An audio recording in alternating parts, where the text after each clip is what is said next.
बिस्मिल्लाहिर्रहमानिर्रहीम रब्बिश रहली सदरी व यस्सिरली अमरी वहलुल उक़दतन मिन लिसानी यफ़क़हू क़ौली। देखिए ऐश्वर्य कपूर भाई, मैं कहता हूँ भारत माता की जय, वंदे मातरम, जय हिंद, मादरे वतन हिंदुस्तान जिंदाबाद, love and salute to mother India, mother India.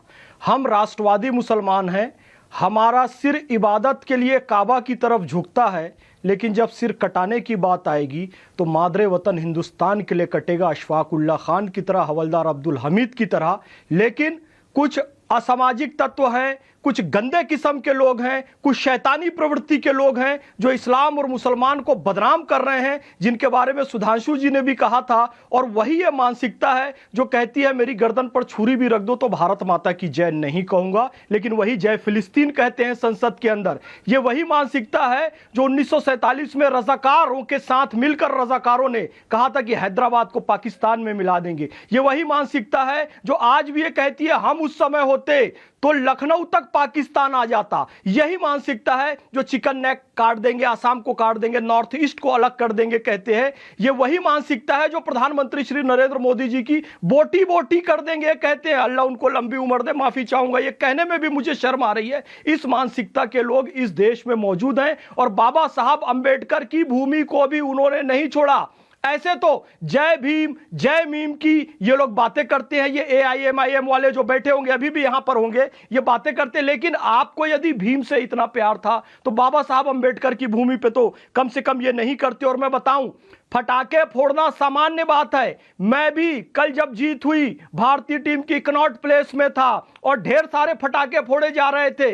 यदि फटाका फोड़ने के दौरान कोई चिंगारी या कुछ ऐसा धोखे से जा सकता है, मेरे ऊपर भी आया भाई, ऊपर यदि रोशनी गई, ऊपर से कुछ गिरेगा तो जितने लोग होंगे सबके ऊपर कुछ ना कुछ अंश आएगा। लेकिन शैतानी प्रवृत्ति के तहत उसको यह कह देना कि हिंदुओं ने मस्जिद पर बम फोड़ दिया, धमाका कर दिया, यह बिल्कुल गलत बात है और हम इसका विरोध करते हैं। और इस तरह की घटनाएं पहले भी लगातार होती रही हैं। और मैं पुनः प्रधानमंत्री श्री नरेंद्र मोदी जी से निवेदन करूंगा कि ऐसे लोगों पर सख्त कार्रवाई करें और CAA NRC अविलंब लाएं, क्योंकि हम जान रहे हैं बहुत सारे लोग इधर से पाकिस्तान से भी घुस रहे हैं, बहुत सारे लोग इधर से बांग्लादेश से भी घुस रहे हैं और रोहिंग्या लोग भी हमारे देश में लगातार घुस रहे हैं और उनका भी काम इस तरह की गतिविधियों को अंजाम देने में रहता है।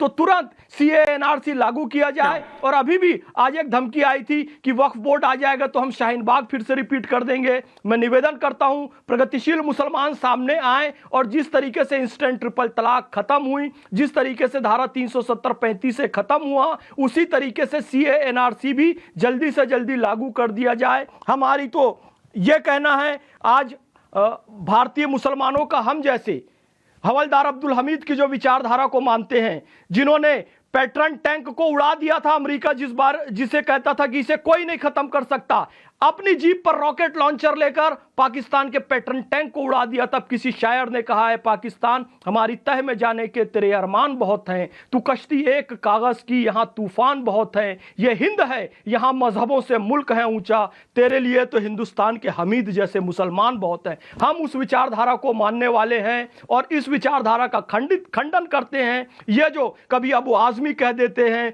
कभी अकबरुद्दीन ओवैसी कह देते हैं, कभी असदुद्दीन ओवैसी कह देते हैं, कभी आजम खां कह देते हैं, हम इस विचारधारा का पुरजोर विरोध करते हैं। और मैं पुनः कहता हूं भारत मां, सुधांशु भैया आपको भी मैं कहता हूं, बहुत अच्छा फैक्ट बताता हूं मैं सारे दर्शकों को।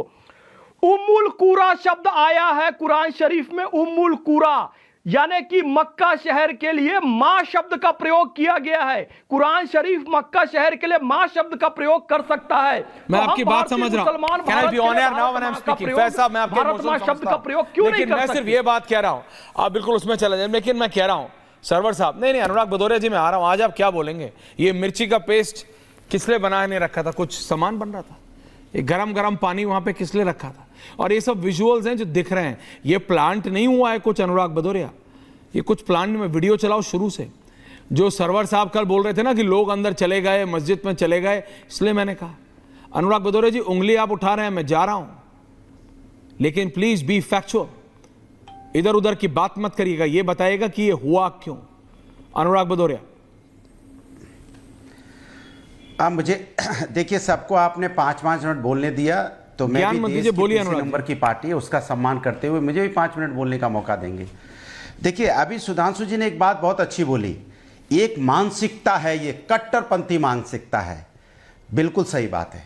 एक कट्टरपंथी मानसिकता किसी भी तरफ हो सकती है।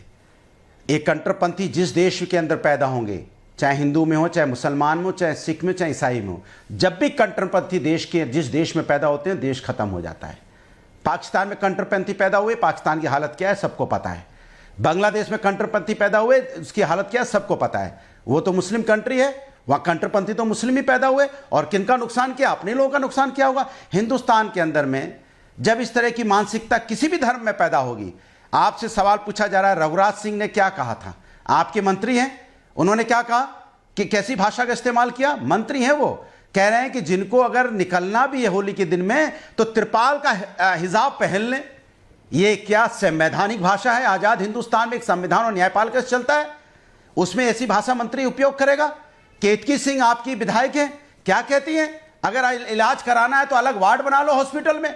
आजकल फिर हॉस्पिटल अलग करने की बात करना, परसों स्कूल कॉलेज अलग करने की बात करना, फिर समाज के अंदर में टीचर अलग करने की बात करना, फिर जहाज पे हम लोग चलते हैं उसको अलग करने की बात करना, फिर कहना नहीं हम एक ट्रेन में नहीं चलेंगे, ट्रेन अलग करने की बात करना, शिक्षक अलग करने की बात कर देना। मतलब आप यहाँ पे अधिकारी फिर अलग करने की बात कर देना, मतलब क्या पानी अलग कर देना, फिर हवा अलग कर देना। इसके मतलब हिंदुस्तान की बांटने की बात हो रही है ना। ये आप जिस अपने आप को देश को सुन अभी पा रहे इन्होंने बोला, जिस देश को आजादी दिलाने के लिए अपने लोग शहीद हो गए, सुनो शहीद हो गए वो लोग, मैं सुन रहा हूं। वो देश को क्या सोचते होंगे आज देश आप में जिस कौन तरह सी की राजनीति हो रही है, क्या ज्ञान दे रहे हैं आप? जवाब देना पड़ेगा। नहीं, मैंने आपसे क्या पूछा, आप क्या ज्ञान दे रहे हैं? अनुराग जी कोई नहीं, 1 मिनट नहीं, 2 मिनट और दूंगा, आ रहा हूं। 2 मिनट और नहीं, कहां आ रहे हैं? कोई भूमिका बना रहे हैं, प्रीफेस लिख रहे हैं किताब का?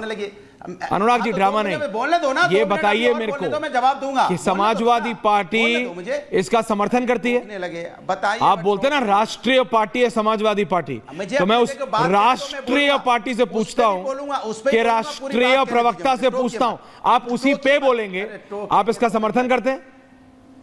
अरे बड़े नहीं, जवाब दीजिए भाई। अभी सुधांशु जवाब जी दीजिए। दूसरे प्रवक्ता पूरी दुनिया की गाथा सुना गए, हम मैंने नहीं बोलने सुनने लगे दिया, तो आप बोलिए कहानी बताने लगे। मैं बोलूंगा भाई, मुझे बोलने तो दो भाई। सुधांशु जी ने बोला अपना बोलो, दूसरे का छोड़ो। में एक गांव है जिसमें जब संख्या ज्यादा हो गई तो उन्होंने बोला, सुन मेरी बात बोलने दे, ये गलत बात है भाई, डिबेट में बुलाते हो सम्मान कीजिए, वरना भगा दीजिए, चले जाएंगे हम। क्यों क्या ये बात है भाई?